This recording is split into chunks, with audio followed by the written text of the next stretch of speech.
그만 좀 누르세요. 비밀번호 바꿨다고요. 이제 이 건물은 어머니 거 아니고 제 남편 거예요. 한 번만 더 누르면 경찰에 신고할 거예요.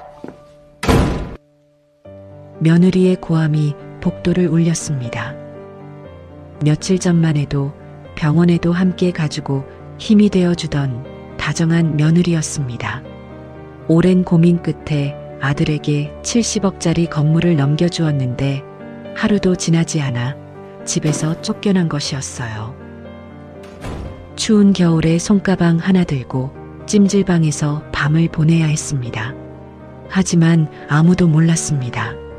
20년 전 세상을 떠난 남편이 이 건물에 작은 안전장치를 걸어두었다는 것을 며느리도 전혀 알지 못했습니다.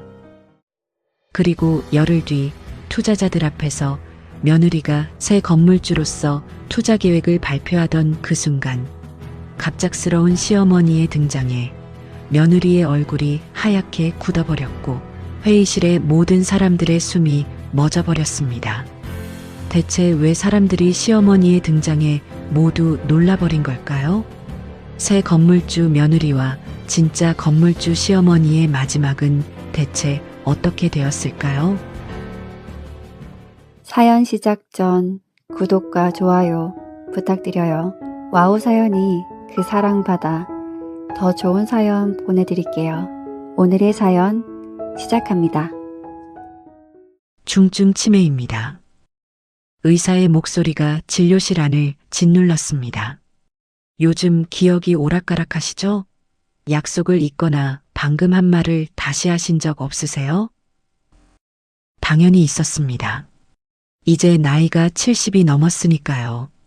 열쇠를 어디 뒀는지 몰라서 한참을 뒤진 적도 있고 같은 말을 2번 한 걸 나중에야 알아챈 적도 있었어요. 하지만 그건 나이 드는 일이지 병은 아니라고 생각했어요. 의사가 CT 사진을 모니터에 띄우며 볼펜으로 한 지점을 짚었습니다. 이 부분이 정상보다 많이 위축되어 있습니다. 현재 상태로 보면 1년 안에 일상생활에 심각한 지장이 올 수도 있어요. 의자 팔걸이를 쥔 손에 힘이 들어갔어요. 옆에 앉아있던 며느리 오하경이 제 손을 덥석 잡았습니다. 어머니, 괜찮아요. 제가 옆에 있잖아요. 며느리 오하경의 손이 따뜻했어요. 정말로 따뜻했습니다. 하지만 그 며느리가 의사와 눈을 마주치면서 살짝 웃음 짓고 있는 것을 저는 보지 못했습니다. 지금 커다란 음모의 한가운데 있었지만 세상에 그런 일이 제게 일어날 거라고는 상상도 하지 못한 채로 그저 나이든 시어머니를 걱정해서 병원에 데려와준 며느리의 마음 씀씀이가 고맙게만 느껴졌어요. 진료실을 나서는데 복도 바닥의 장판 무늬가 흔들리는 것처럼 느껴졌어요. 중증 치매. 그 4글자가 걸음을 옮길 때마다 뒤통수를 쳤습니다. 병원 1층 로비를 지나는데 자동문이 열리며 11월 바람이 얼굴을 때렸어요. 며느리가 팔을 잡아 부축하며 말했습니다. 어머니, 아범한테는 제가 따로 말씀드릴게요. 너무 걱정하지 마세요. 저희가 있잖아요. 택시 안에서 창밖을 보는데 거리의 간판들이 눈에 들어왔다가 금방 잊혀졌어요. 원래 이랬나? 어제까지는 신경도 쓰지 않던 것들이 병원 치매 진단 이후로 전부 진짜 증상처럼 느껴졌습니다. 의사가 중증 치매라고 말할 때의 그 볼펜 끝이 자꾸만 눈앞에서 어른거렸어요. 중증 치매라면 1년 안에 일상생활에 지장이 온다면 그 전에 정리해야 할 것이 있었습니다. 아들 승태가 회사 자금난으로 힘들어하는 것을 알고 있었어요. 건물을 넘기면 월 임대 수입 3,800만 원으로 아들이 다시 일어설 수 있을 거라고 저는 그렇게 생각했습니다. 시가 70억짜리 상인 40여 명의 삶이 걸린 전통시장 건물이었어요. 남편의 아버지가 세우고 남편이 키우고 제가 20년간 지켜온 건물이었어요. 이걸 넘기면 저한테 남는 건 없었습니다. 하지만 1년이었어요. 1년 뒤에 내가 이 계단을 닦을 수 있을까? 이 화단에 물을 줄 수 있을까? 누군가에게 맡겨야 한다면 그건 아들이어야 했습니다. 아들 승태의 42번째 생일이었어요. 서울 마포의 고깃집에서 가방 안에 서류 봉투를 꺼내 테이블 위에 올려놓았습니다. 승태야, 생일 축하한다. 엄마가 해줄 수 있는 마지막 선물이야. 승태가 봉투를 열다가 손을 멈췄어요. 증여 계약서라는 5글자를 보는 순간 아들의 눈이 커졌습니다. 손끝이 가늘게 떨렸어요. 저는 그 떨림이 기쁨이라고 생각했습니다. 감사하는 마음에 감당이 안 되는 거라고요. 하지만 그 떨림이 진짜 무엇 때문이었는지 저는 한참을 더 지나서야 알게 됩니다. 며느리 오하경이 두 눈에 눈물을 글썽이며 제 손을 잡았어요. 어머니, 감사합니다. 정말 감사해요. 이제 새벽에 일어나서 건물 청소하실 필요 없어요. 편히 쉬세요. 건물 관리는 저희가 할게요. 며느리의 손 위에 제 손을 포개었습니다. 병원에서 잡아주던 그 따뜻한 손이었어요. 삼겹살 연기가 천장까지 번져 있는 자리에서 잘한 선택이야, 잘 생각했어. 3대째 이어온 시장 건물을 아들에게 물려주는 거니까 이보다 더 좋은 일이 어디 있겠어 라며 스스로를 다독였습니다. 고기를 뒤집으려는데 며느리의 핸드폰에서 알림음이 울렸어요. 재빨리 화면을 가리며 핸드폰을 가방 안에 넣었습니다. 초록색 그래프가 화면에 잠깐 비쳤지만 저는 그게 뭔지 몰랐어요. 주식 알림 경고라는 걸 그때 알았다면 그 자리에서 봉투를 도로 가방에 넣었을 겁니다. 다음 날 오전 법무사 사무실이었습니다. 증여 계약서 앞에 앉아 도장을 꺼내는데 법무사가 안경 너머로 저를 봤어요. 특약 사항도 확인하셨죠? 고개를 끄덕였습니다. 읽지 않았어요. 아들을 믿으니까요. 특약이고 뭐고 아들에게 주는 건데 뭘 따지겠습니까? 도장을 잉크에 꾹 찍는 순간 붉은 잉크 냄새가 코끝을 스쳤습니다. 손가락에 잉크가 조금 묻었어요. 휴지를 꺼내서 닦으려는데 며느리 오하경이 옆에서 부드러운 목소리로 말했습니다. 어머니, 서류가 좀 복잡하시죠? 제가 도와드릴게요. 어머니가 연세도 있으시고 요즘 건강도 안 좋으시잖아요. 그러더니 법무사에게 몸을 기울여 낮은 목소리로 말하는 게 제 귀에 어렴풋이 들렸어요. 저희 어머니가 치매 진단을 받으셔서요. 제가 옆에서 도와드리는 게 맞을 것 같아서요. 법무사가 고개를 끄덕였습니다. 저는 화장실을 다녀왔어요. 돌아왔을 때 급하게 며느리가 서류 하나를 가방에 집어넣는 게 보였지만 거기에 저도 모르게 제 인감이 찍힌 것도 또 그게 얼마나 중요한 서류인 것도 그때는 꿈에도 모르고 있었습니다. 며느리가 서류 뭉치를 봉투에 집어넣으며 어머니, 이제 다 끝났어요. 고생하셨습니다. 라면서 자리에서 일어났어요. 등기가 끝나고 사무실을 나서는데 11월 초의 찬바람이 목덜미를 긁고 지나갔어요. 며느리가 먼저 택시를 잡아타며 밝게 손을 흔들었습니다. 어머니, 먼저 갈게요. 저녁에 맛있는 거 해놓을게요.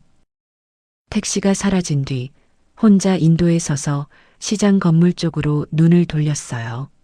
입구 위쪽에 걸린 원식시장이라는 명패가 보였습니다. 명패의 나사 중 하나가 풀려 있는 걸 전에도 봤었는데 고쳐야지 하면서 못 고친 게 마음에 걸렸습니다. 바람이 코트깃을 들추었지만 여미지 않았어요. 상가를 아들에게 물려주었다는 홀가분한 마음과 그래도 뭔가 마음 한켠이 허전한 느낌이 함께 몰려왔습니다. 오늘은 큰 일을 하나 치른 것 같은 뿌듯함에 주변 친구와 만나 수다도 떨고 시장도 오래 돌아다녔어요. 이제 저녁 시간이 다 되어가는 듯해서 슬슬 집으로 돌아갔습니다. 그리고 건물 꼭대기층에 있는 우리 집 현관문 앞에 섰어요. 0, 5, 2, 3. 손가락이 먼저 움직였어요. 남편의 생일이었습니다. 20년 동안 눌러온 번호니까 머리보다 손끝이 빨랐습니다. 그런데 이상하게 빨간 불이 들어왔어요. 혹시 잘못 눌렀나 싶어 다시 눌렀어요. 0, 5, 2, 3. 또다시 빨간 불이 들어왔습니다. 가슴이 조여들었습니다. 진료실에서 의사가 한 말이 귓속에서 울렸어요. 1년 안에 일상생활에 심각한 지장이 올 수 있습니다. 내가 번호를 까먹은 건가? 이렇게 빨리 진행되는 거였나? 손가락 끝에서 온기가 빠져나갔습니다. 그런데 남편 생일을 잊었을 리가 없어요. 5월 23일 매년 미역국을 끓이던 날이었습니다. 그 숫자가 틀렸을 리 없었어요. 미친 듯이 몇 번을 더 눌러봤지만 계속해서 빨간불이 들어왔습니다. 손끝이 차갑게 저려왔습니다. 복도 형광등이 지직거리며 한 번 깜빡이는 사이 중증 치매라는 글자가 머릿속에서 점점 커졌어요. 정말 내가 잊은 거면 어쩌지? 어쩔 수 없다는 생각에 일단 인터폰 버튼을 눌렀습니다. 그런데 인터폰에서도 인기척이 없었습니다. 이게 왜 이러는 거지? 생각하면서 몇 번을 인터폰 초인종을 눌렀어요. 뭔가 모든 것들이 평소와 다른 느낌에 자꾸만 불안해졌습니다. 몇 번의 초인종을 눌렀는지 몰랐어요. 그때 갑자기 문이 철컥하고 열렸습니다. 며느리 오하경이었어요. 앞치마도 없었고 미소도 없었어요. 형광등 불빛 아래에서 화면 속 눈이 차갑게 빛나고 있었습니다. 어머니, 비밀번호 바꿨어요. 처음 1초간은 안도가 밀려왔습니다. 내가 잊은 게 아니구나. 치매 때문이 아니었어. 다행이다. 그런데 그 잠시의 안도감 바로 뒤를 전혀 다른 것이 덮쳤어요. 번호가 바뀐 거라면 누군가 바꾼 겁니다. 며느리가 바꾼 거였어요.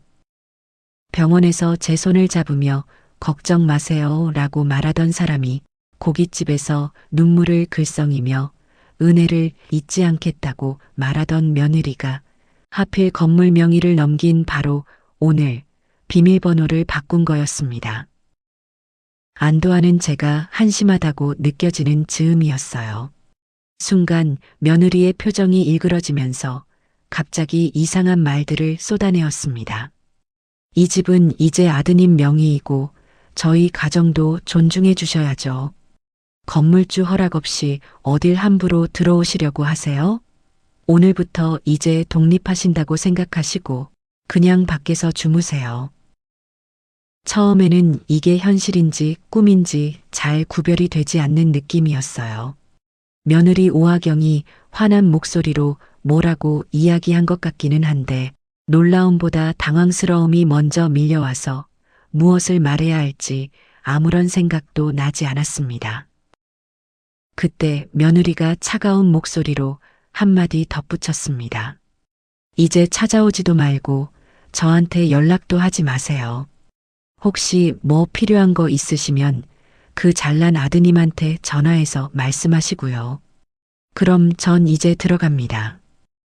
그 말이 떨어지기 무섭게 제 눈앞에서 쾅 소리를 내면서 며느리가 문을 닫고 들어갔습니다.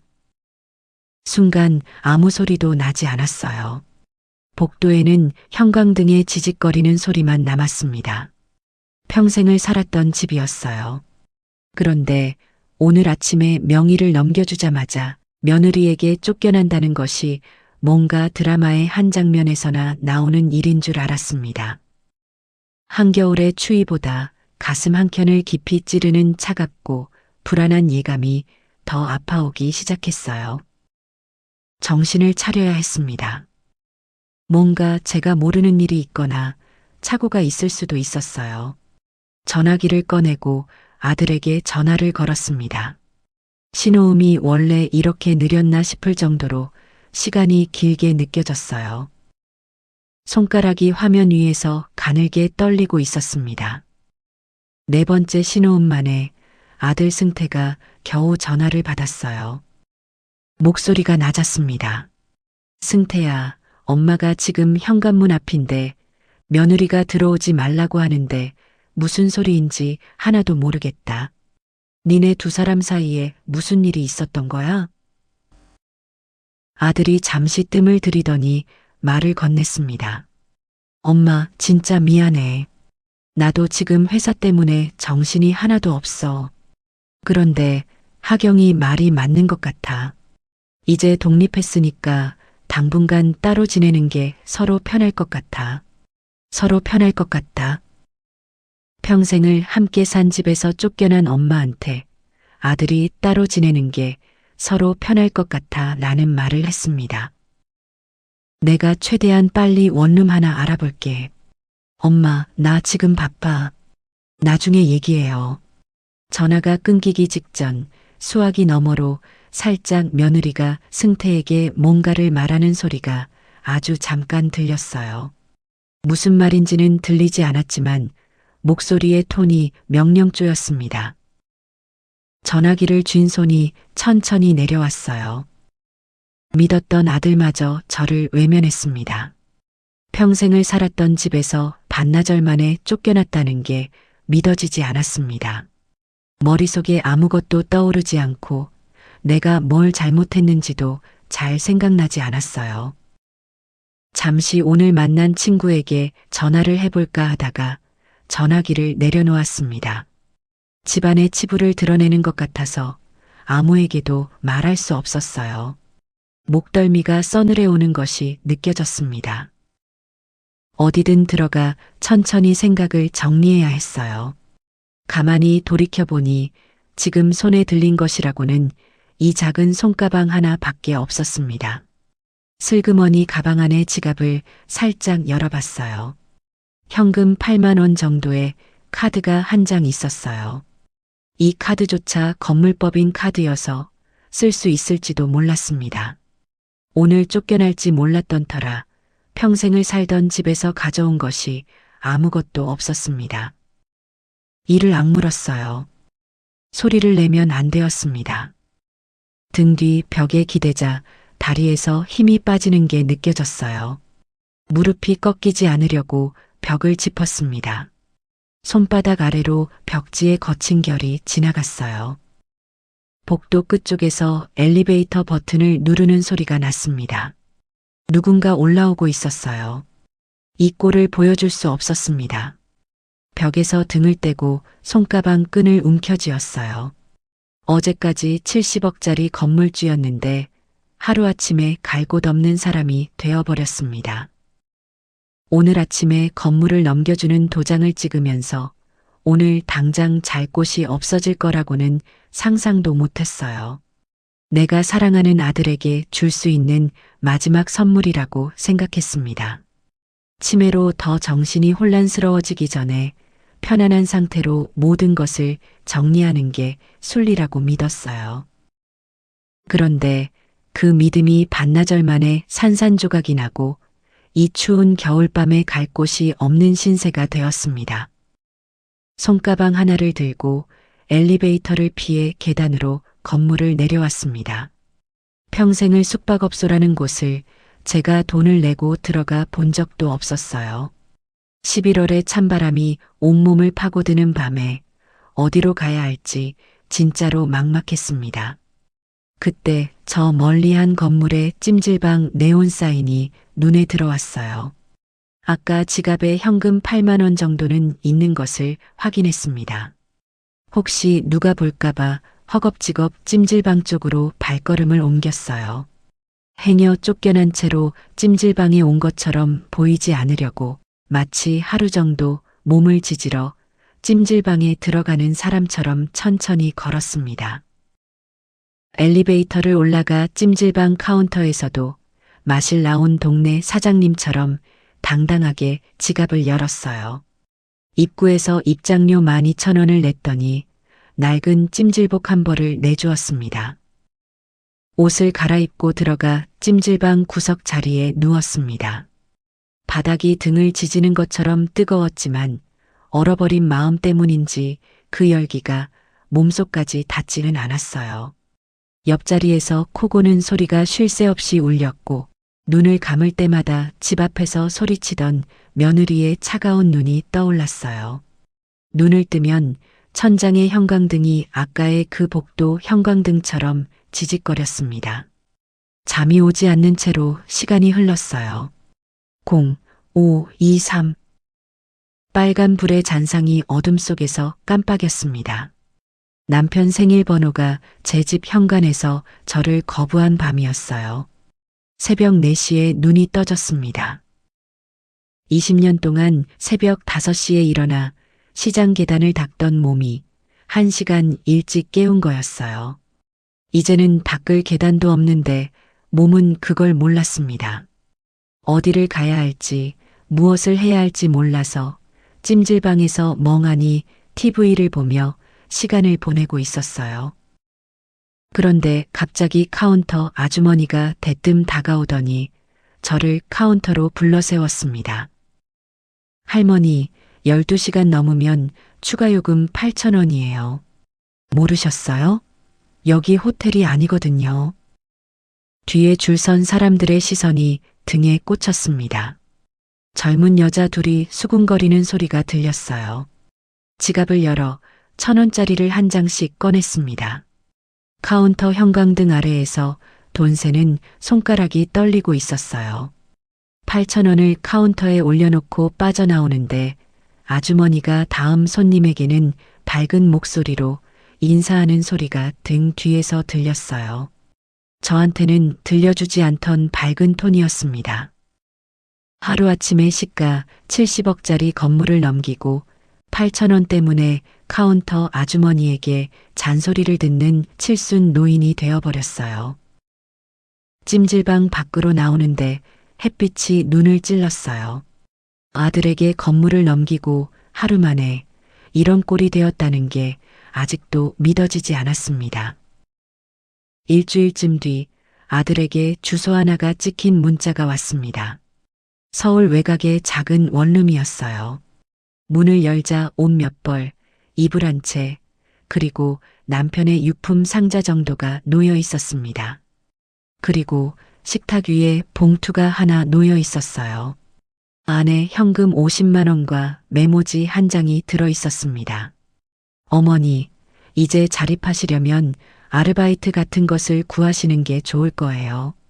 그게 노인분들 건강에도 좋다고 합니다. 월 3,800만 원의 임대료가 나오는 건물을 넘긴 시어머니에게 아르바이트를 구하라는 메모였습니다. 이제는 할 말을 잃었어요. 화를 낼 힘조차 남아있지 않았습니다. 그냥 제가 바보 같아서 이런 꼴을 당하는 거라는 자책만이 쌓여가고 있었어요. 그냥 메모를 반으로 접어서 지갑 안쪽에 끼워 넣었습니다. 눈을 돌려보니 그 쪽지 옆에 시장 상인들의 감사카드 묶음도 버려지듯 던져놓았습니다. 문득 가족처럼 지내온 40가구가 넘는 상인들이 떠올랐어요. 명절마다 감사카드도 보내줄 만큼 가까운 사이였습니다. 그 정으로 임대료도 싸게 주면서 함께 살아가고 있었는데 지금은 어떻게 되었는지 걱정이 밀려오기 시작했습니다. 혹시나 며느리가 쫓아내기라도 했으면 어떻게 하나 불안한 예감이 자꾸만 머릿속에 떠올랐어요. 다음 날 이른 아침에 시장 건물 쪽으로 발걸음을 옮겼습니다. 건물이 보였어요. 20년간 제가 직접 칠한 외벽 페인트가 아직 선명했습니다. 이 건물이 정말로 더 이상 내 건물이 아니라는 게 몸으로 느껴졌어요. 바람이 불어왔습니다. 이른 아침 시락국밥 냄새가 코끝에 들어왔어요. 국밥집 사장이 저를 보더니 냄비를 내려놓고 제 손을 덥석 잡았습니다. 어머, 사장님, 얼굴이 왜 이래요? 걱정스러운 눈빛으로 저를 바라보았습니다. 춘옥 씨, 나 좀 물어볼 게 있어서 왔어. 혹시 누가 찾아오지는 않았어? 양춘옥 씨가 종이컵에 국물을 따라 건네면서 대답했습니다. 사장님, 안 그래도 어제 젊은 여자분 2명이 왔었어요. 사장님 며느리랑 짧은 머리에 빨간 코트 입은 여자요. 갑자기 대뜸 다음 달까지 나가라고 통보하면서 월세를 3배로 올린다고 했어요. 뭐라고? 갑자기 3배를 올리겠다고?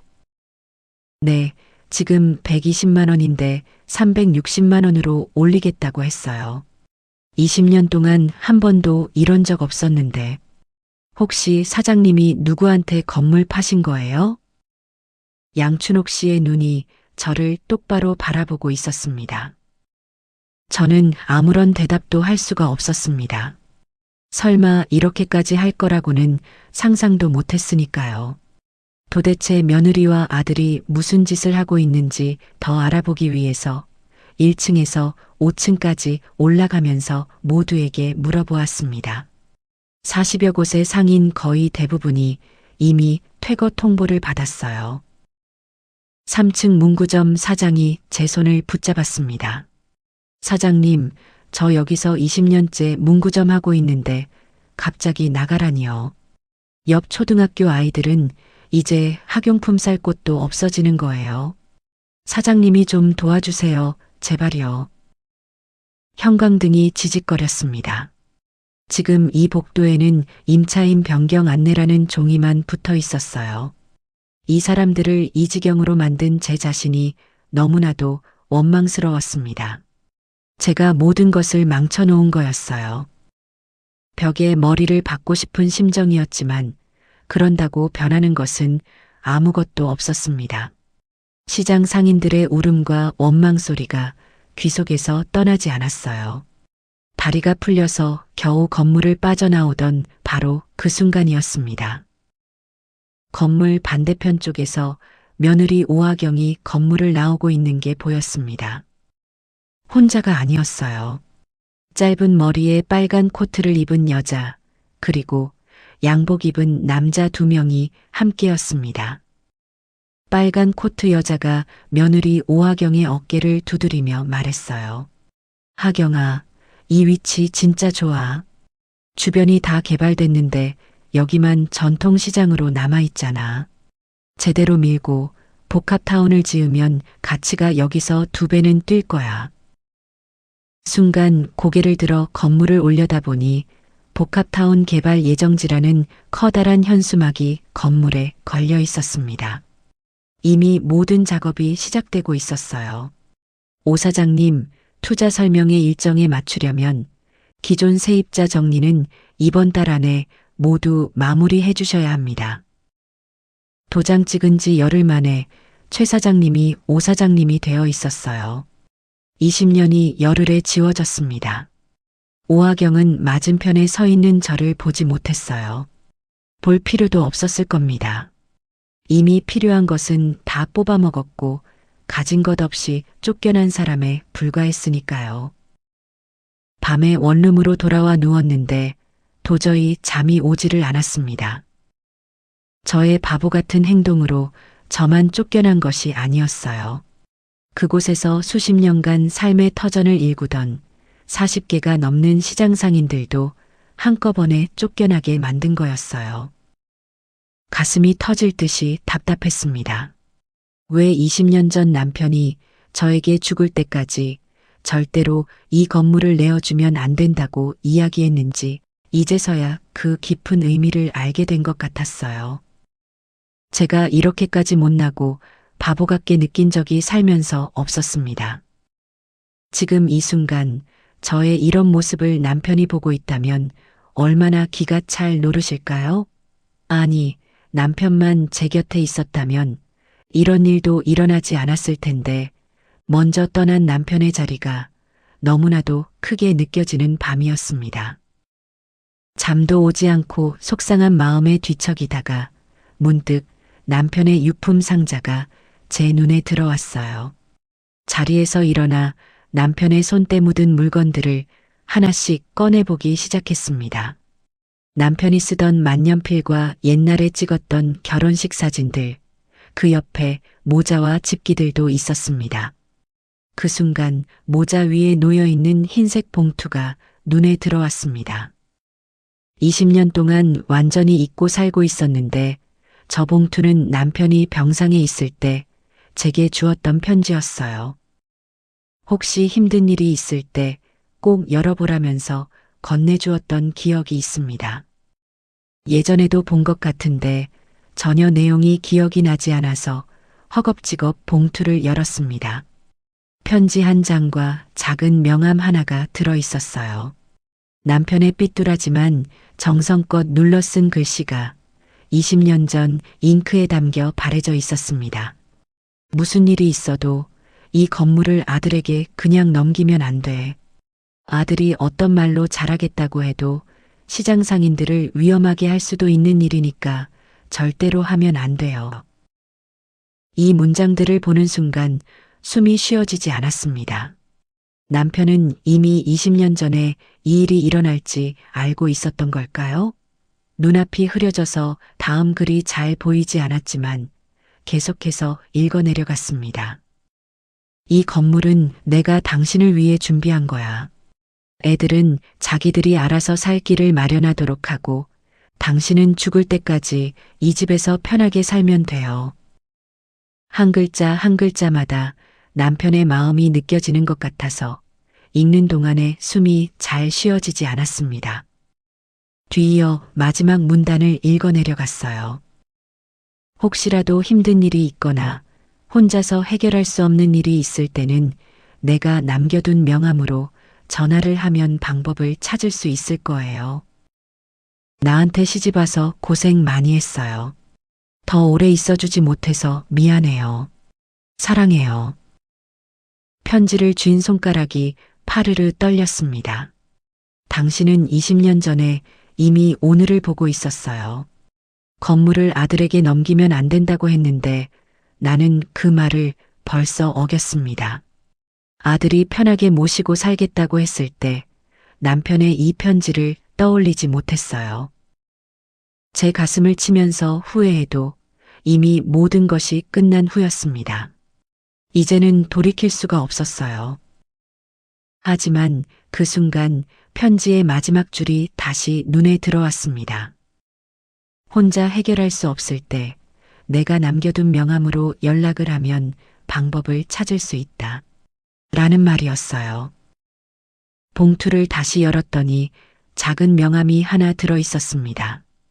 HST 법무법인이라는 글자와 함께 아래 전화번호가 있었어요. 생각해보니 남편이 살아있을 때 한 번 말한 적이 있었던 것 같았습니다. 복내야, 나중에 정말 힘들면 이 명함에 있는 대로 전화하거나 찾아가. 내가 부탁해 놓은 게 있으니까 너에게 큰 도움이 될 수 있을 거야. 20년 전 말이었습니다. 그때는 무슨 뜻인지도 몰랐어요. 이 원룸 바닥에 앉아서야 남편이 왜 그 말을 했는지 알 것 같았습니다. 떨리는 손가락으로 번호를 눌렀어요. 신호가 갔습니다. HST 법무법인입니다. 20년 전 번호가 아직 살아있었어요. 저 최복래라고 합니다. 혹시 장원식이라는 분을 알고 계신가요? 잠시 후 반대편에서 한 남자의 목소리가 들려왔습니다. 사모님, 저는 백준모 변호사입니다. 장원식 선생님의 법률 서류를 보관하고 있습니다. 오랜 동안 사모님의 연락을 기다리고 있었습니다. 기다리고 있었다? 어떻게 20년을 기다리고 있을 수 있지? 라는 생각에 그때는 그 의미를 이해하지 못했어요. 다음 날 주소에 적혀 있는 곳으로 택시를 타고 갔습니다. 을지로에 있는 HST 법무법인이었어요. 엘리베이터 문이 열리자 은은한 커피 향이 났습니다. 상담실에 마주 앉자 40대 중반 정도의 정장을 입은 남자가 저를 맞이했습니다. 안녕하세요. 저는 변호사 백준모입니다. 놀라셨겠지만 사실 장원식 선생님이 저를 오랫동안 보살펴 주셨습니다. 제가 고아원에 있을 때 처음 배웠는데 선생님이 중학교 때부터 학비와 생활비를 보내주셨습니다. 제가 대학을 가고 로스쿨을 가는 것까지 선생님이 자신의 아들처럼 저를 챙겨주셨어요. 백준모 변호사의 목소리가 떨리고 있었어요. 선생님이 돌아가시기 전에 저한테 이렇게 말씀하셨습니다. 우리 복례는 누가 달라면 다 줄 사람이야. 준모야, 혹시 집사람이 도움을 청해오면 네가 이 서류들로 도와주도록 해라. 라고 말씀하신 지 20년 만에 실제로 전화가 오셔서 저도 많이 놀랐습니다. 그리고는 백준모 변호사가 서류 파일 하나를 테이블에 올려놓았어요. 원식시장 건물, 증여 관련 특약 보관철. 표지에 적힌 남편의 이름 석자를 보는 순간 코끝이 찡해졌습니다. 20년 전에 사라진 이름이 서류철 위에 살아있었어요. 사모님, 믿어지지 않으시겠지만 장원식 선생님이 사모님을 위해서 생전에 몇 가지를 준비해 두셨습니다. 먼저 증여 해제 특약입니다. 수증자가 증여자를 부양하지 않거나 부당한 대우를 한 경우 증여를 해제할 수 있다.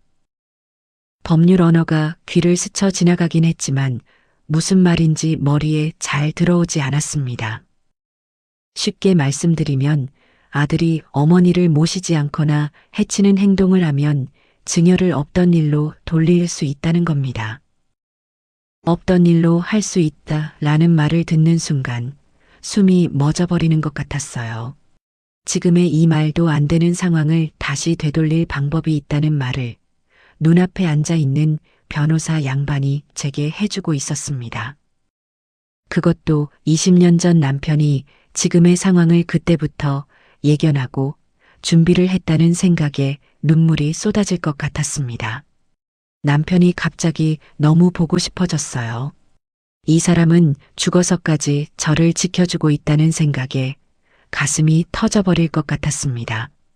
거기다가 공증된 유언장과 증여무효 조건부 신탁문서까지 모두 준비해 두었다고 말해 주었어요. 건물이 부양 조건을 위반해 사용될 경우 소유권이 자동으로 원래 증여자에게 복귀하도록 설계된 장치였습니다. 눈물이 자꾸만 눈앞을 가려서 서류는 잘 보이지 않았지만 그냥 변호사님께서 알아서 해주실 거라는 생각에 마음이 든든해지는 느낌이었어요. 마지막으로 건물 전층에 CCTV 백업 장치까지 남편의 부탁으로 설치해 놓아서 건물에서 일어나는 모든 일들이 자동 저장되고 있다고 알려줬어요. 이 CCTV는 우리에게 유리한 증거들을 모두 확보할 수 있는 시스템이 이미 갖추어져 있다는 말이었어요.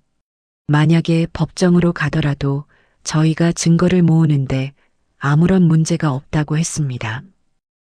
남편이 평생 보여오던 꼼꼼함이었어요. 하나가 아니라 세 겹이었습니다. 남편이 20년 전에 이미 오늘 일어날 일을 내다보고 있었던 거였습니다. 시간이 뒤집히는 느낌이었어요. 과거의 남편이 여전히 20년 후에 저를 지키고 있다는 생각에 제 마음에 깊이 박혔던 한겨울의 차가움이 한꺼번에 녹아버리는 것 같았습니다. 백준모 변호사가 잠깐 말을 멈추고 안경을 벗었습니다. 눈이 빨갛게 충혈되어 있었어요. 선생님의 은혜를 이렇게라도 갚아드릴 수 있게 되어서 제가 어제 연락을 받고 얼마나 감사했는지 모르겠습니다. 지금부터는 안심하시고 저만 믿으세요. 제가 선생님께 받은 은혜를 갚는다는 생각으로 모든 것들을 도와드리겠습니다. 서류철 위에 무언가가 떨어졌어요. 제 눈에서 눈물이 흘러 서류 위에 번지고 있다는 걸 뒤늦게 알았습니다. 언제부터 흐르고 있었는지 몰랐어요. 여보, 당신은 20년 전에 이미 오늘을 보고 있었구나. 다행이야. 정말로 다행이야. 이제 시장 사람들을 지킬 수 있어서 얼마나 다행인지 몰라. 고마워요, 여보. 저의 눈물 짓는 표정을 보면서 백준모 변호사가 감정을 추스른 뒤 말했어요.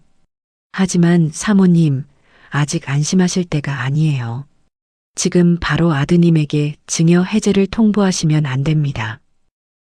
저는 궁금해서 변호사님께 물었어요. 왜요? 방금 말씀처럼 증거도 있고 특약도 있잖아요. 변호사님이 미소 속에서 한 톤 낮은 음성으로 대답했어요. 통보하면 며느리가 증거를 없앨 겁니다. 경비일지를 빼앗거나 임차인들에게 입막음을 하겠죠. 며느리가 건물로 뭘 하려는지 그 전체 그림이 드러나야 합니다. 사모님이 아무것도 모르는 척 시간을 벌어주셔야 합니다. 아무것도 모르는 척을 해야 한다는 것은 비밀번호를 바꾼 며느리에게 고개를 숙이고 아들에게 웃어 보여야 한다는 뜻이었어요. 명패를 뜯어낸 사람들 앞에서 당분간은 모른 척해야 한다는 뜻이었습니다. 쉽지는 않았지만 꼭 필요한 일이었습니다.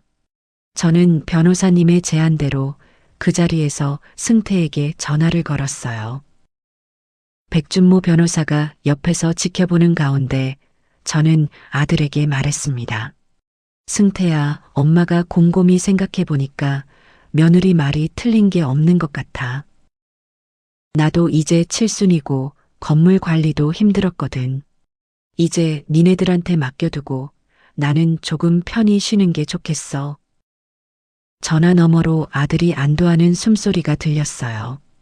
엄마, 그렇게 이해해주면 내가 진짜로 고맙지. 고마워, 엄마.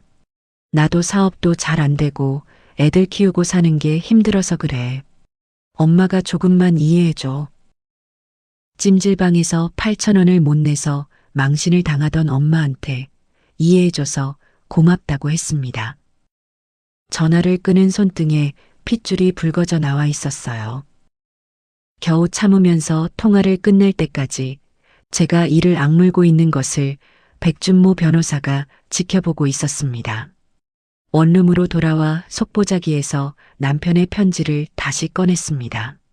창문 너머로 을지로의 네온 사인이 깜빡이고 있었어요. 편지지 위에 손가락을 올려놓았습니다. 여보, 정말 고마워. 이제 당신이 남긴 것들로 우리 시장을 되찾아올게. 외풍이 편지지를 살짝 흔들었어요. 남편의 글씨가 바람에 가물거렸지만 손가락 아래의 종이는 따뜻했습니다. 다음 날부터 본격적으로 반격을 위한 준비가 시작되었어요.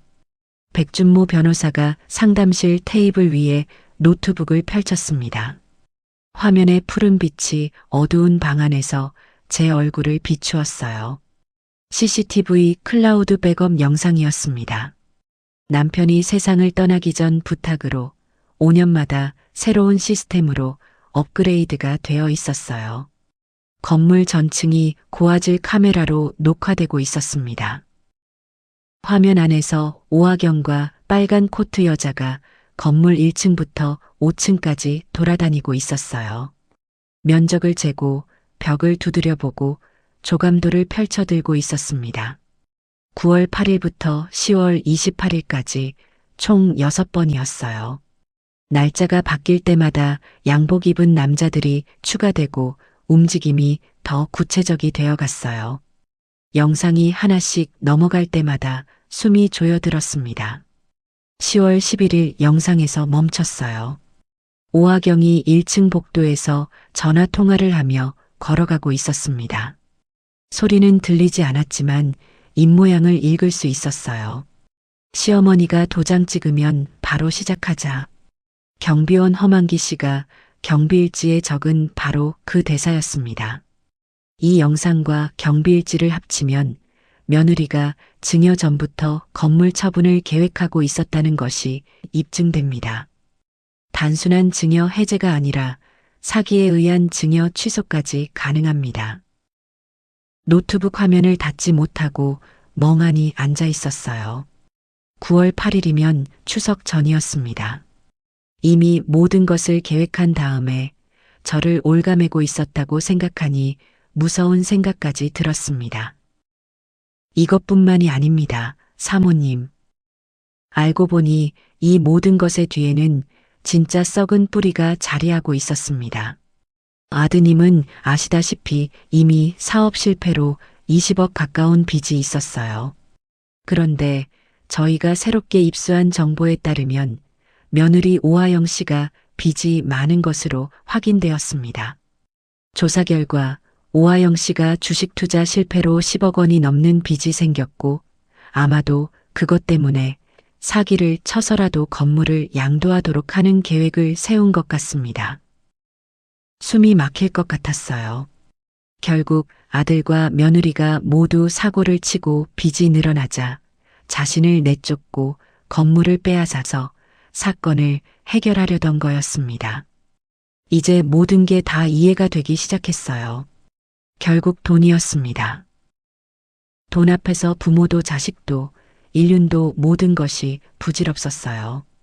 백준모 변호사가 제 눈을 바라보며 이야기를 이었습니다.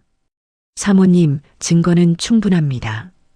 이제 제대로 된 타이밍에 맞춰서 터뜨려버리면 됩니다. 백준모 변호사의 목소리가 처음으로 단단해졌어요. 복합타운 투자 조인식이 2주 뒤였습니다.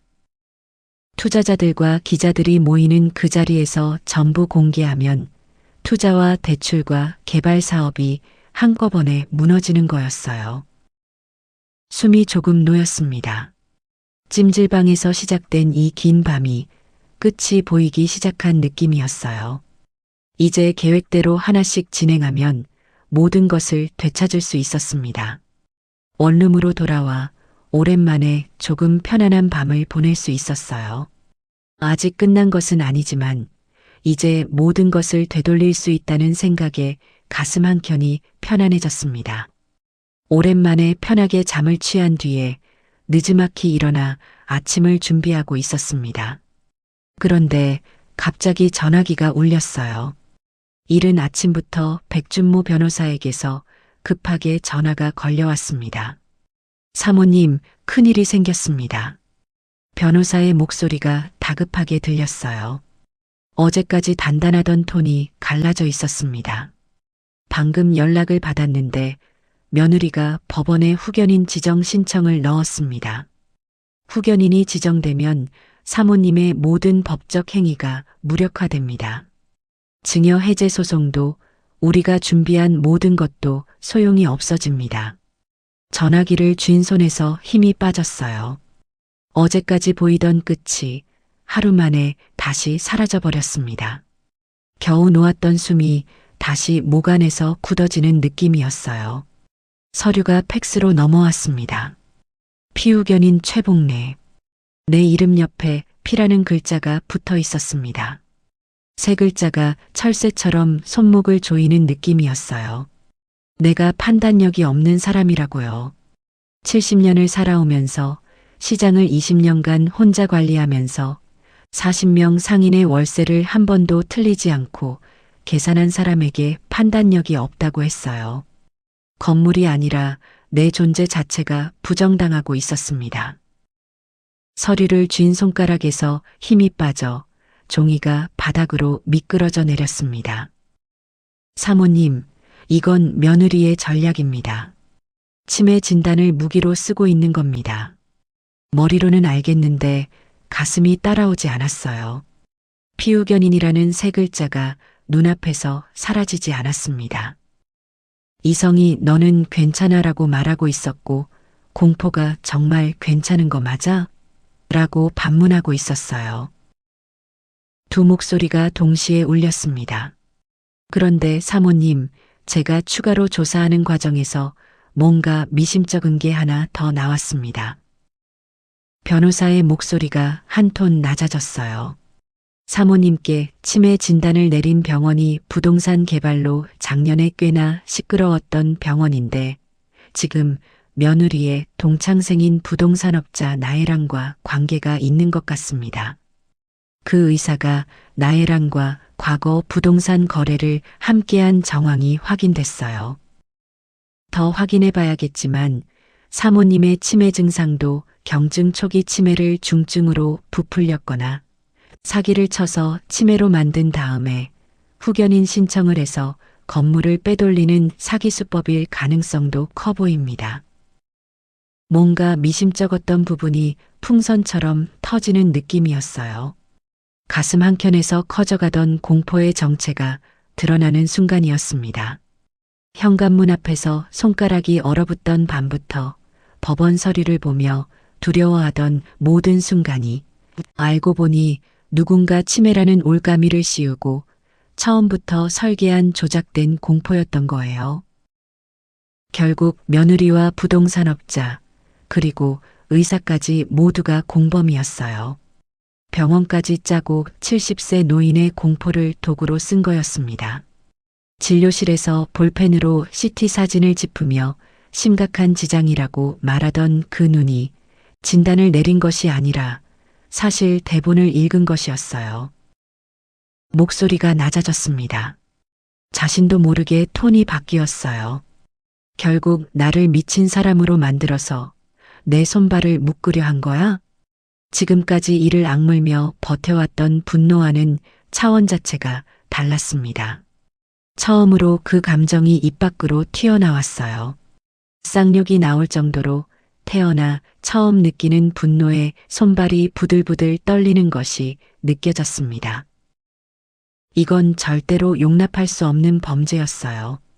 어떻게 사람이 이렇게까지 잔인할 수 있을까? 10년을 넘게 보았던 며느리가 갑자기 전혀 다른 사람 같았습니다. 이제 다시는 예전으로 돌아갈 수 없었어요. 감정을 억누르며 변호사님께 물었습니다. 그럼 어떻게 하면 되나요? 다른 방법은 없는 거예요? 백준모 변호사가 다행히 살짝 미소를 지으면서 대답했습니다. 걱정 마세요. 다른 독립의료기관에서 재감정을 받으시면 됩니다. 재감정 결과로 후견인 신청만 막는 게 아니라 오히려 우리가 상대방의 의료법 위반과 사기 혐의까지 추가로 공격할 수 있게 된 거예요. 사모님, 아직 끝난 게 아닙니다. 저만 믿고 따라오세요.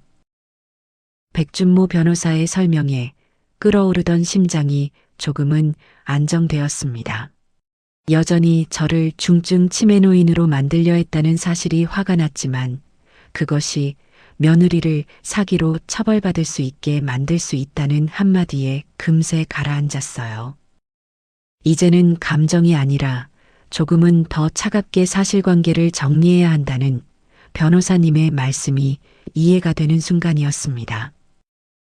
그때 변호사 사무실로 몇 명의 사람들이 더 방문해 주셨어요.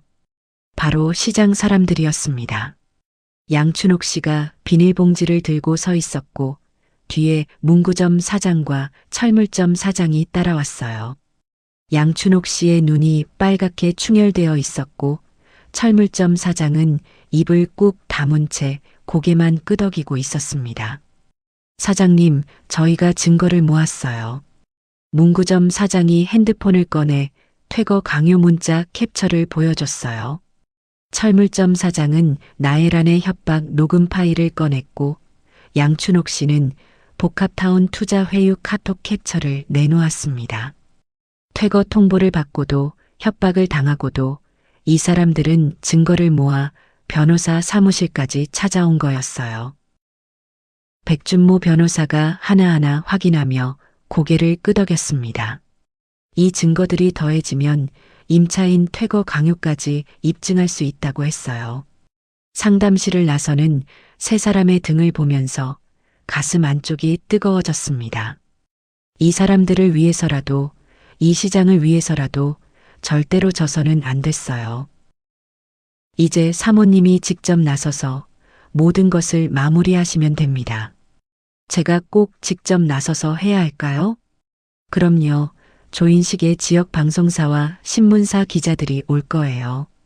그 앞에서 모든 걸 공개하면 투자대출 개발 사업이 한꺼번에 무너집니다.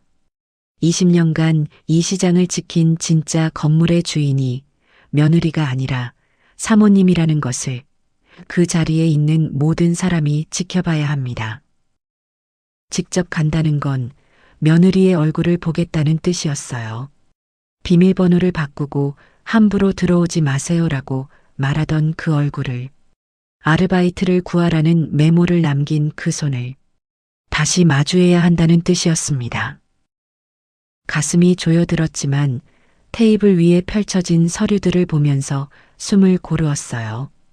백준모 변호사의 눈이 안경 너머에서 또렷하게 빛나고 있었습니다. 고아원 아이를 변호사로 키운 남편의 마지막 장치가 20년을 기다려 이 순간을 위해 작동하고 있었어요. 시간이 흘러 조인식 당일이 되었습니다. 백준모 변호사와 함께 시장 건물 앞에 도착했습니다. 오랜만에 보는 건물이었어요. 1층 시락국밥집 간판이 사라져 있었습니다. 20년 동안 양춘옥 시락국밥이라는 글씨가 붙어 있던 자리에 하얀 빈칸만 남아 있었어요. 2층 미용실도 3층 문구점도 4층 철물점도 간판이 없었습니다. 간판이 떼어진 자리마다 접착제 자국이 햇빛에 번들거리고 있었어요. 40개의 간판이 사라진 건물은 껍데기만 남은 몸 같았습니다. 조용히 뒤쪽 비상계단으로 올라갔습니다. 경비실 허만기 씨가 새벽에 몰래 나와 비상구 문을 열어놓았어요. 콘크리트 계단을 한 칸씩 올라가는 동안 운동화 발소리가 벽에 부딪혀 울렸습니다. 20년간 이 계단을 새벽 5시에 닦았어요. 걸레가 닿던 모서리의 감촉을 발바닥이 기억하고 있었습니다. 3층에 도착하자 복도 너머에서 웅성거리는 소리와 프로젝터의 윙윙거리는 소리가 들렸어요. 비상구 문틈으로 안을 봤습니다. 3층 전체가 행사장으로 꾸며져 있었어요. 하얀 테이블보와 의자 50여 개, 그리고 정면 벽에 프로젝터 화면이 떠 있었습니다. 복합타운 조감도. 반짝이는 유리 건물의 3D 입체 이미지가 화면 가득 빛나고 있었어요. 오하경이 검은 정장에 진주 목걸이를 걸고 마이크를 들고 정면에 서 있었습니다. 더 이상 고깃집에서 눈물을 글썽이며 고기를 올려주던 며느리가 아니었어요. 못 본 사이 더 뭔가 돈 많은 건물주 냄새가 나는 모습으로 바뀌었습니다. 나혜란이 그 옆에서 사업 설명을 맡고 있었습니다. 투자자 30여 명, 지역 방송사와 신문사 기자 10여 명이 앉아 있었어요. 카메라가 여러 대 설치되어 있었습니다.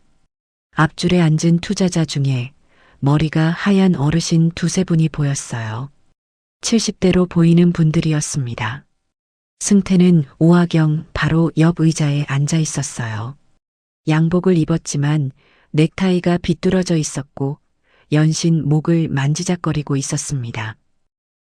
오하경의 목소리가 복도까지 울렸어요. 이 전통시장은 현재 시가 70억 원으로 복합타운 리모델링 후 예상 가치는 200억 원 이상입니다. 화면에 예상 수익률 최소 200%라는 글자가 떠올랐습니다. 20년 동안 구식으로 운영되던 것을 저희 세대의 방식으로 바꾸겠습니다. 구식이라고 했습니다.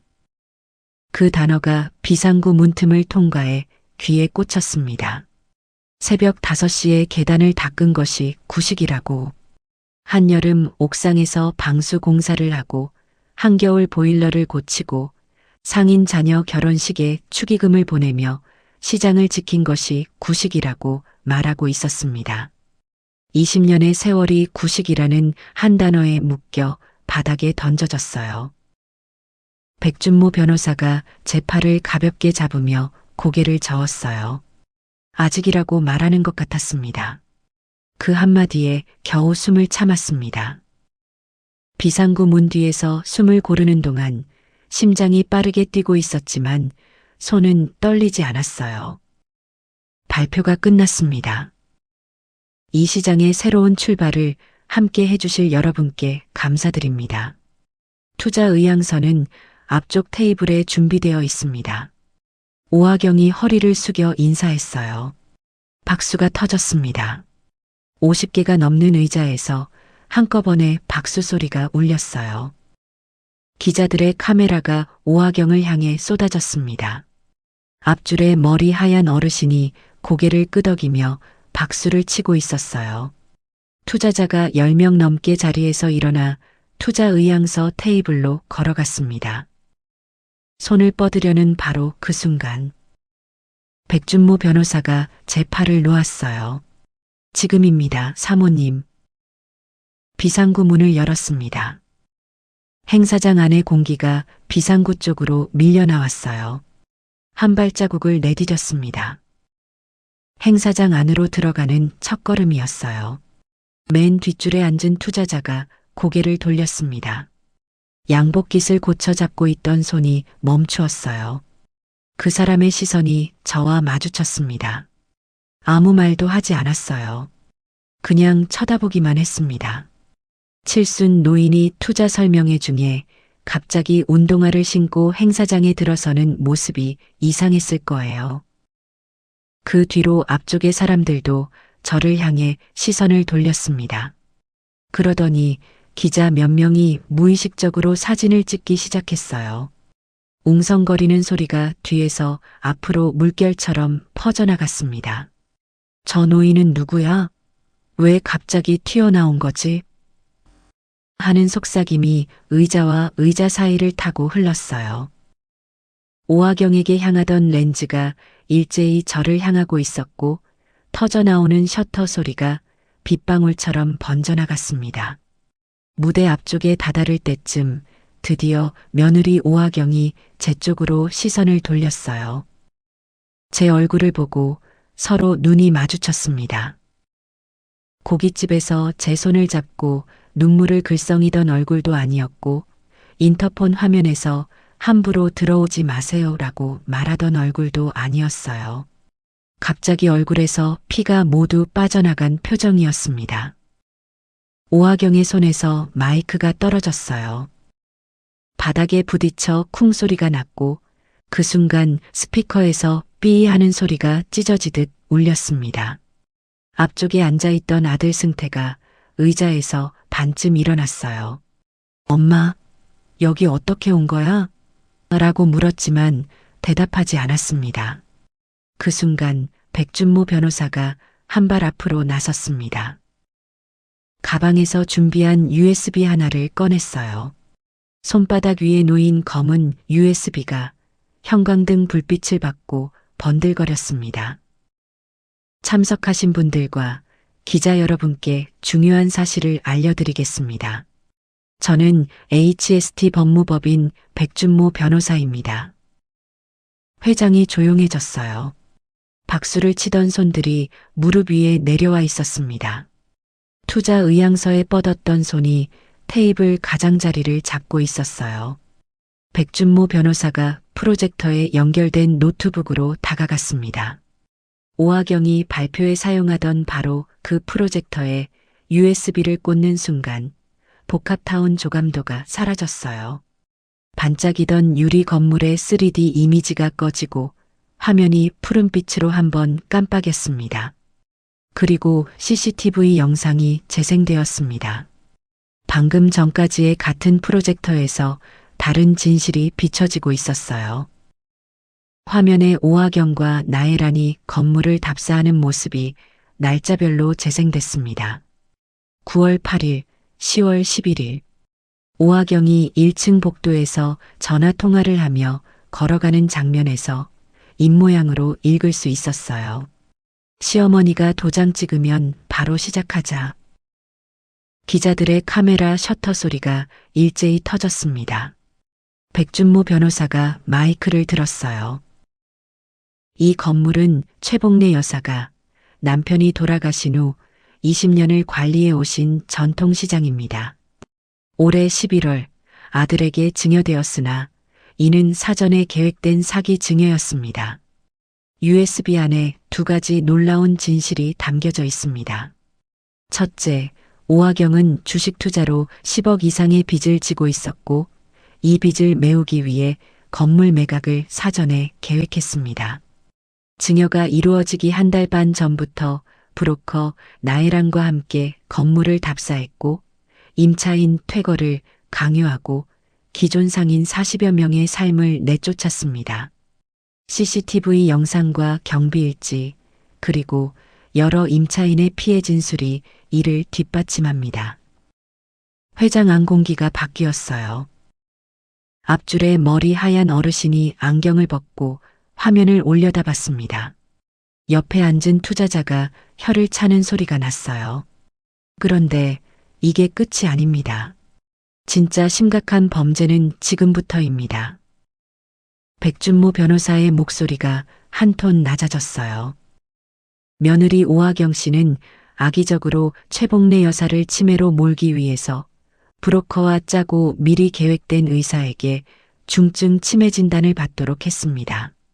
70세의 노인에게 흔히 있는 깜빡하는 습관을 중증 치매처럼 착각하게 만들어서 본인조차도 그렇게 믿게 만드는 악랄한 수법이었죠. 결국 브로커가 소개한 의사를 통해 단순 노년기 기억력 감퇴를 중증 치매로 부풀린 진단서를 만들었고 이것을 근거로 법원에 후견인 지정을 신청했습니다. 후견인이 지정되면 70세 어머니는 법적으로 아무것도 할 수 없게 됩니다. 자기 이름으로 된 통장 하나 열 수 없게 되는 겁니다. 이건 명백한 의료법 위반이자 사기 행위입니다. 화면이 전환됐어요. 복례가 화장실에 간 사이 오하경이 테이블 위의 서류에 몸을 기울이고 있었습니다. 복례의 도장을 집은 후에 후견인 지정 동의서 위에 몰래 찍는 장면이 화면에 선명하게 재생됐어요. 이 영상은 법무사 사무실 보안 카메라에 촬영된 것입니다. 오하경 씨가 시어머니의 도장을 무단으로 사용해 후견인 지정 동의서까지 위조한 장면입니다. 모든 것이 계획되었고 이마저도 사문서 위조입니다. 회장이 술렁였어요. 앞줄에 앉아있던 머리 하얀 어르신이 자리에서 일어났습니다. 주먹이 떨리고 있었어요. 아니, 치매를 조작해서 어머니를 가둬놓겠다고? 이게 사람이 할 짓이야? 그 목소리가 회장 전체에 울렸습니다. 70대 어르신이었어요. 주먹이 떨리고 있었습니다. 언제든 자기에게도 일어날 수 있는 일이라는 걸 한순간에 알아차린 거였어요. 옆에 앉은 또 다른 어르신이 안경을 벗으며 고개를 절레절레 저었습니다. 어머니 도장까지 몰래 찍어? 세상에 며느리가. 말끝이 흐려졌어요. 그 어르신의 눈이 빨갛게 충혈되어 있었습니다. 자기 며느리를 떠올린 건지 자기 어머니를 떠올린 건지 그건 알 수 없었어요. 하지만 의자에서 몸을 일으키며 한 말은 또렷했습니다. 이런 걸 숨기고 투자를 받으려고 했어? 사기 아니야 이거? 뒤에서 한숨소리가 연이어 터져 나왔어요. 투자자 한 명이 고개를 가로저으며 옆 사람에게 속삭였습니다. 기자 한 명이 고개를 숙이며 수첩에 빠르게 무언가를 적었어요. 카메라 셔터 소리가 다시 터지기 시작했습니다. 렌즈가 오하경과 나혜란을 향해 일제히 돌아갔어요. 5분 전에 박수를 쳐주던 카메라가 지금은 증거를 찍고 있었습니다. 독립의료기관의 재감정 결과 최봉래 여사는 단순 노년 기억력 감퇴 수준이며 인지판단 능력에 전혀 문제가 없었습니다. 최초 진단서와의 괴리는 진단 사기의 증거입니다. 백준모 변호사가 재감정 소견서를 기자석 앞에 놓았어요. 따라서 최봉래 여사는 증여 해제 소송을 제기하며 지금 당장 증여 해제 의사를 공식 통보합니다. 오하경의 얼굴이 하얗게 변해 있었어요. 입을 열었다 닫았습니다. 아무 소리도 나오지 않았어요. 나혜란이 가방을 집어들고 출구 쪽으로 몸을 돌리다가 투자자 한 명에게 팔을 잡혔습니다. 어딜 가시는 겁니까? 나혜란의 눈이 출구를 훑었지만 기자들이 카메라를 들고 통로를 막고 있었어요. 빨간 코트 깃이 흐트러져 있었습니다. 양복 입은 남자 2명은 벌써 자리를 비운 뒤였어요. 아까까지 옆에서 고개를 끄덕이던 사람들이 사라지고 있었습니다. 투자자들이 하나둘 자리에서 일어나 출구로 향하기 시작했어요. 5분 전까지 박수를 치던 손들이 이제 코트 단추를 잠그고 가방을 집어들고 있었어요. 앞줄에 머리 하얀 어르신이 나가면서 저를 지나쳤어요. 멈추었습니다. 아무 말 없이 제 손을 잡고 한번 꾹 쥐었다가 놓았어요. 그리고 출구를 향해 걸어갔습니다. 프로젝터 화면에는 아직 법무사 사무실 CCTV 영상이 멈춰 있었어요. 오하경이 도장을 찍는 순간의 정지 화면. 같은 스크린 위에서 5분 전에는 200억짜리 유리 건물이 빛나고 있었습니다. 지금은 도장을 훔치는 손이 찍혀 있었어요. 똑같은 프로젝터가 사기로 만든 허황된 꿈을 보여주다가 이제는 똑같은 프로젝터에서 숨겨질 뻔한 진짜 진실이 보여졌습니다. 저는 행사장 한가운데 서 있었어요. 손이 떨리지 않았습니다. 프로젝터의 푸른 빛이 제 얼굴 위에 떨어지고 있었어요. 복례가 오하경 앞으로 걸어갔습니다. 하경아. 오하경이 고개를 들었어요. 눈이 충혈되어 있었습니다. 네가 비밀번호 바꾼 그날 밤 내가 어디서 잤는지 아니? 대답이 없었습니다. 회장 안에 남아있던 기자들과 투자자 몇 명의 시선이 복례에게 모여 있었어요. 그날 밤 갈 곳이 없어서 찜질방을 갔어. 12,000원짜리 찜질방에서 12시간이 넘은 줄도 모르고 있다가 추가 요금 8,000원 때문에 사람들 앞에서 망신을 당했어. 70억짜리 건물을 넘겨주고 하루아침에 8,000원이 없어서 망신을 당하는 기분이 너는 상상이나 가니? 70억과 8,000원.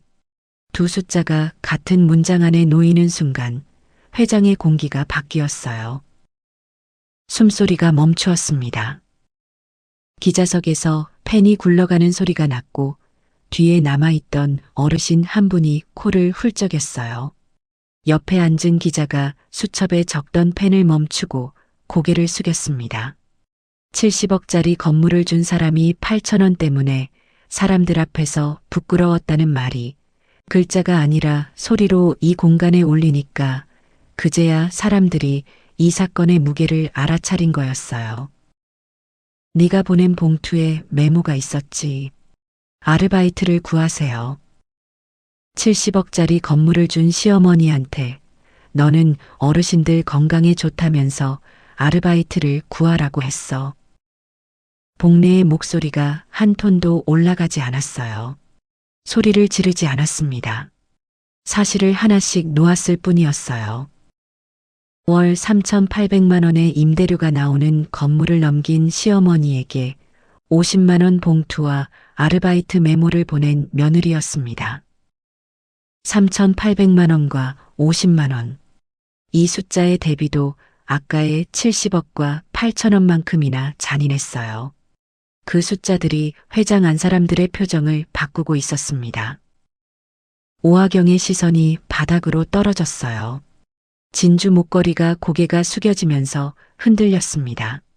10분 전에 그 진주 목걸이가 프로젝터 불빛을 받아 반짝이던 사람이 지금은 고개를 들지 못하고 있었어요. 이제 와서 생각해 보니 자신이 한 엄청난 일들의 무게가 밀려오는 것인지 오하경의 두 다리가 부들부들 떨리고 있는 게 느껴졌습니다. 뒤에 앉아있던 어르신 한 분이 안경을 벗고 눈을 닦았어요. 입술을 꾹 다물고 있었습니다. 옆에 있던 60대 여성이 핸드백 위에 얹은 손등으로 눈가를 눌렀어요. 기자 한 명이 카메라를 내려놓고 고개를 숙였습니다. 20년 동안 새벽 5시에 계단을 닦은 칠순 노인이 자기가 칠한 벽 앞에서 노숙자 취급을 받았다는 말에 회장 안에 남아있는 모든 사람들이 함께 안쓰러워하는 것이 느껴졌습니다. 복례가 오하경의 얼굴을 마지막으로 정면에서 봤습니다. 고깃집에서 눈물을 글썽이며 은혜를 잊지 않겠다고 말하던 얼굴이 어디 갔는지 지금 이 얼굴에는 아무것도 남아있지 않았어요. 너는 비밀번호를 바꾸기 전에 한 번쯤은 지금의 상황을 고민했어야 했어. 너의 기회는 네가 비밀번호를 바꾸는 순간 전부 끝난 거야. 복례가 몸을 돌렸어요. 등 뒤에서 오화경이 흐느끼는 소리가 났습니다. 어깨가 흔들리고 있었어요. 하지만 발걸음을 멈추지 않았습니다. 한 발자국, 두 발자국. 구두가 바닥에 흩어진 투자 의향서를 밟고 지나갔어요. 종이가 구겨지는 소리가 구두 밑에서 바스락거렸습니다. 5분 전까지 투자자들이 서명하려고 줄을 서던 종이었어요. 10분 전까지 200억의 꿈이 적혀 있던 종이었지만 지금은 아무도 줍지 않는 종이가 되어 바닥에 흩어져 있었습니다. 그 종이를 밟고 지나가는 구두 소리만 회장에 울렸어요. 빌딩 밖으로 나왔습니다. 혼자 걸었어요. 11월의 찬바람이 볼을 스쳤습니다. 행사장 안의 열기가 피부에서 빠져나가는 게 느껴졌어요. 이겼습니다. 증거를 공개했고 증여 해제를 통보했고 기자들이 전부 찍었어요.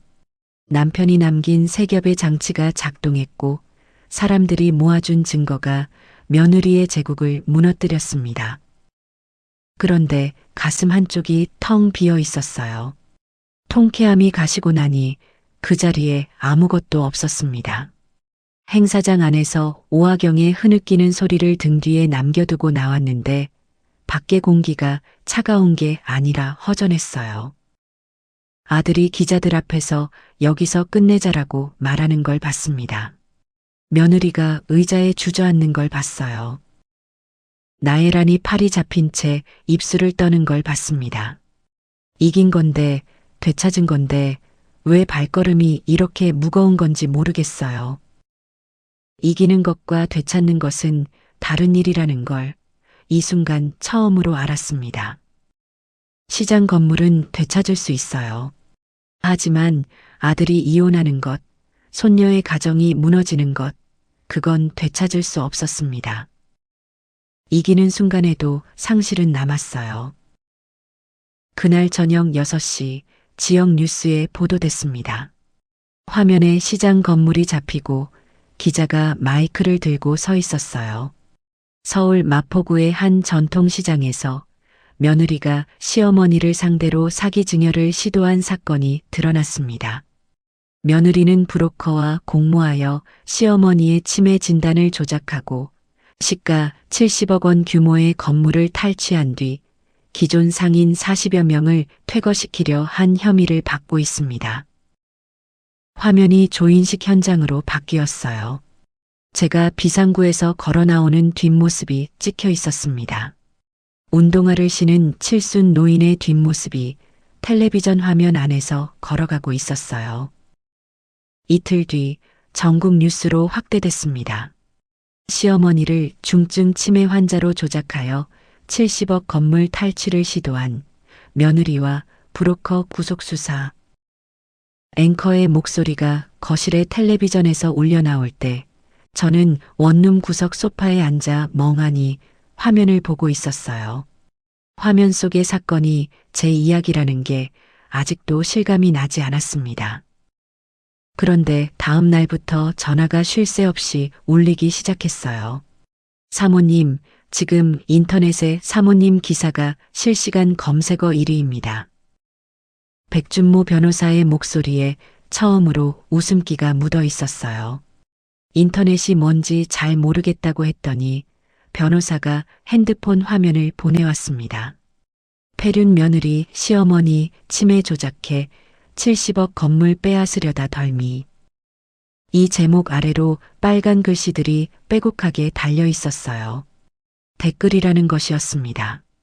의사까지 매수해서 치매를 만들다니 소름 돋는다. 이건 사기가 아니라 인간이기를 포기한 거다. 70억 건물 넘기고 찜질방에서 8,000원 못 내서 망신당한 할머니 생각하니까 눈물 난다. 인간이 어떻게 저럴 수 있지? 역대급 사이다네. 폐륜 며느리 한 방에 날려버린 시어머니의 반격. 남편분이 하늘에서 보고 계실 듯. 화면을 내리는 손가락이 멈췄어요.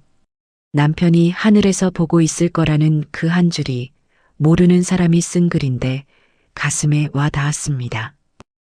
보고 있어요, 여보. 당신이 남긴 편지 한 장이 이렇게 큰 일을 만든 거예요. 핸드폰 화면 위로 눈물이 한 방울 떨어졌습니다. 며칠 뒤에는 기사의 방향이 바뀌어 있었어요. 20년 전 세상 떠난 남편의 편지 한 장, 아내에게 70억을 되찾아 주다.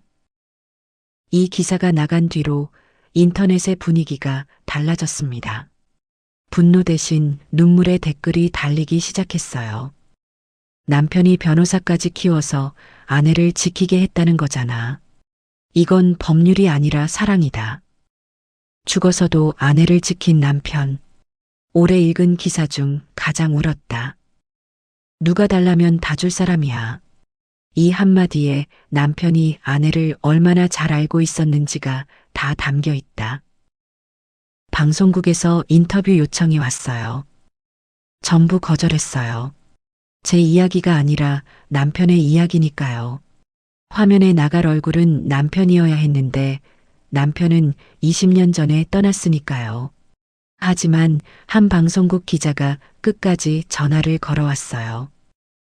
사모님, 한 가지만 여쭐게요. 남편분의 편지를 처음 읽었을 때 어떤 느낌이셨어요? 잠깐 생각했습니다. 남편이 저한테 아직도 잔소리하는 것 같았어요. 그 말이 기사 제목이 됐습니다. 70억 건물을 되찾아준 남편의 마지막 잔소리. 그 기사 아래에도 댓글이 수백 개 달렸어요. 잔소리라니. 이 할머니 유머 감각 대박. 이 부부의 사랑 이야기만으로 영화 한 편 나올 수 있다.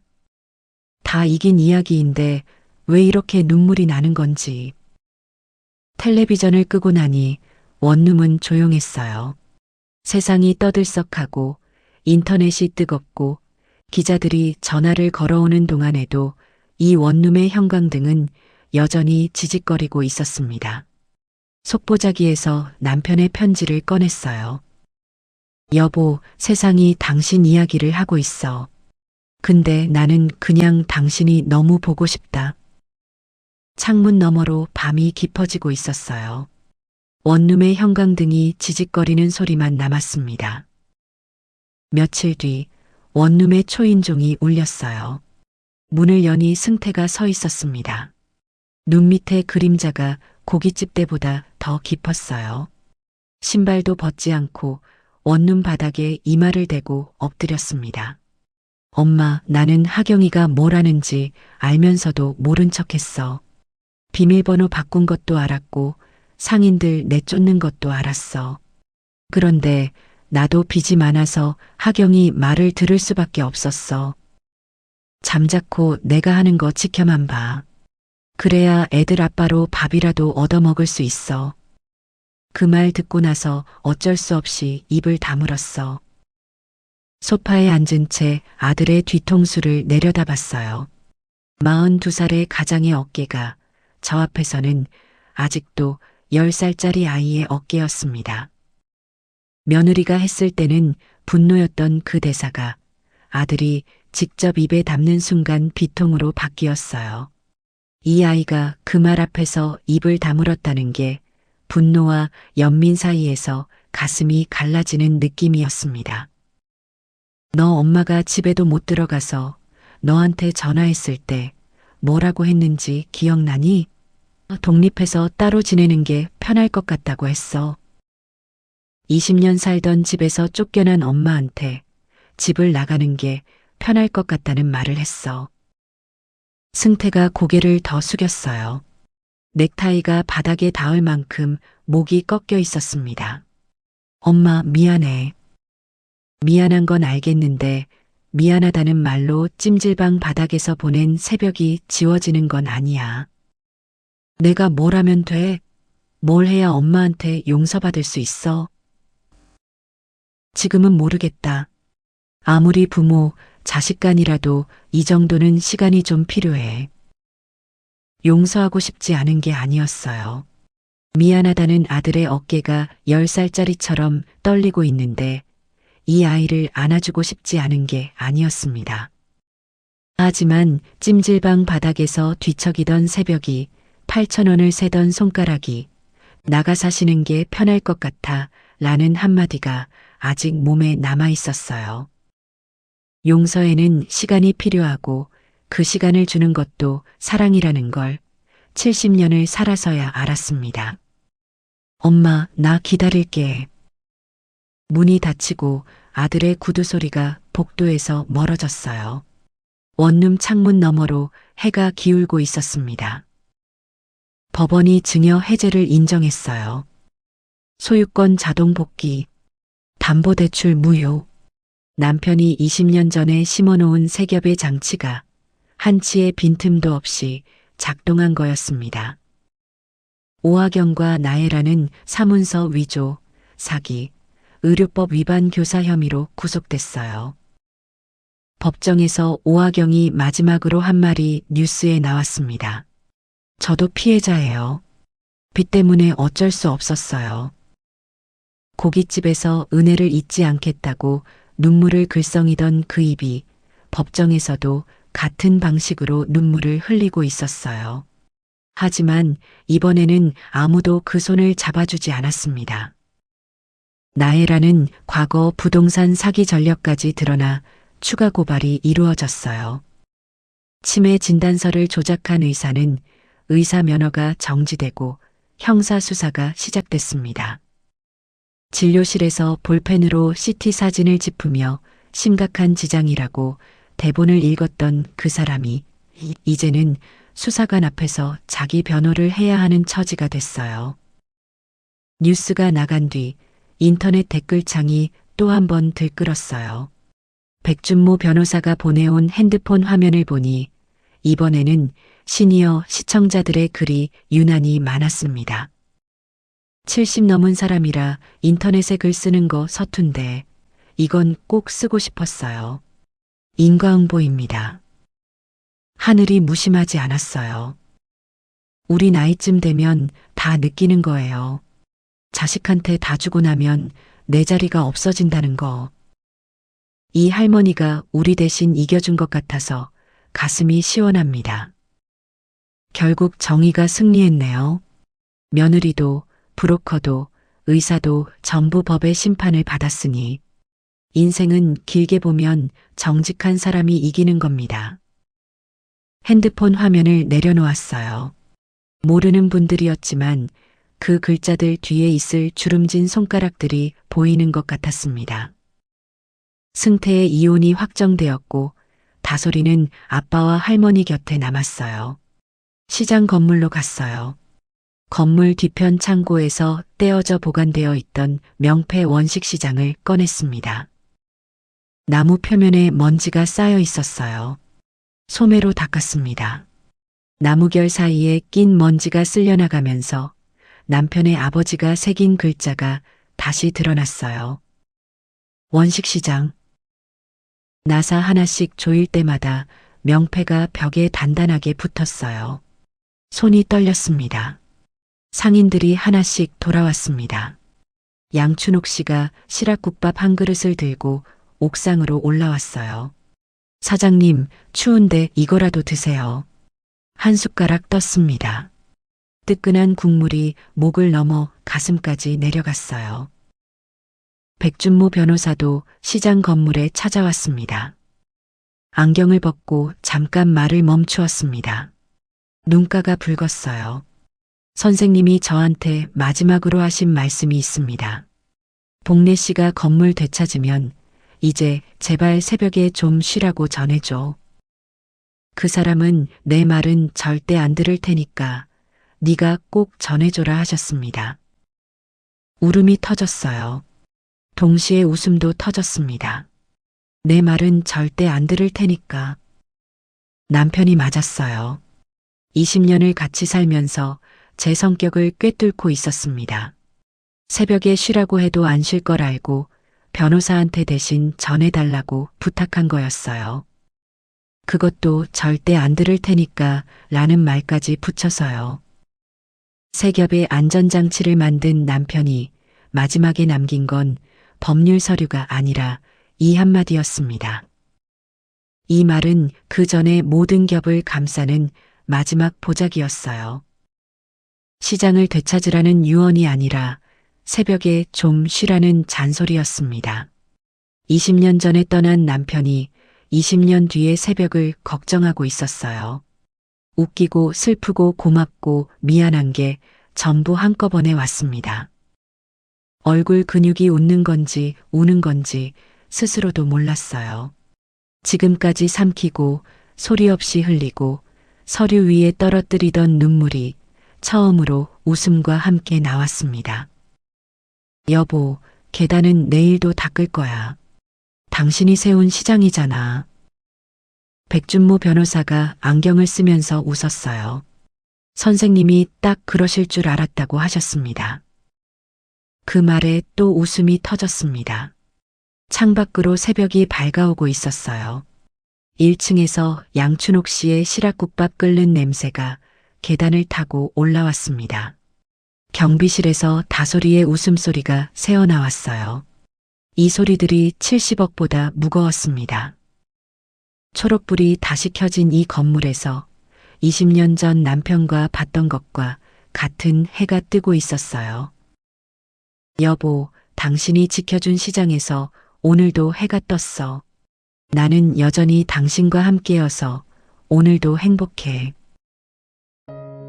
오늘 이 글을 준비하면서 가장 기억에 남는 부분은 남편이 편지에 남긴 누가 달라면 다 줄 사람이라는 한마디였습니다. 사랑하는 사람의 약한 곳을 가장 잘 아는 건 가족이에요. 그 약한 곳을 이용하는 것도 지켜주는 것도 가족입니다. 20년 전에 떠난 남편이 아내의 약한 곳을 세 겹으로 감싸 두었다는 이 이야기가 오늘 하루가 끝나는 여러분의 밤에 조금이라도 따뜻하게 닿았으면 좋겠습니다. 구독과 좋아요는 저희들이 사연을 제작하는데 커다란 힘이 됩니다. 짧은 시간 내셔서 함께 해주세요. 오늘 하루도 행복하시기를 바라겠습니다. 시청해주셔서 감사합니다.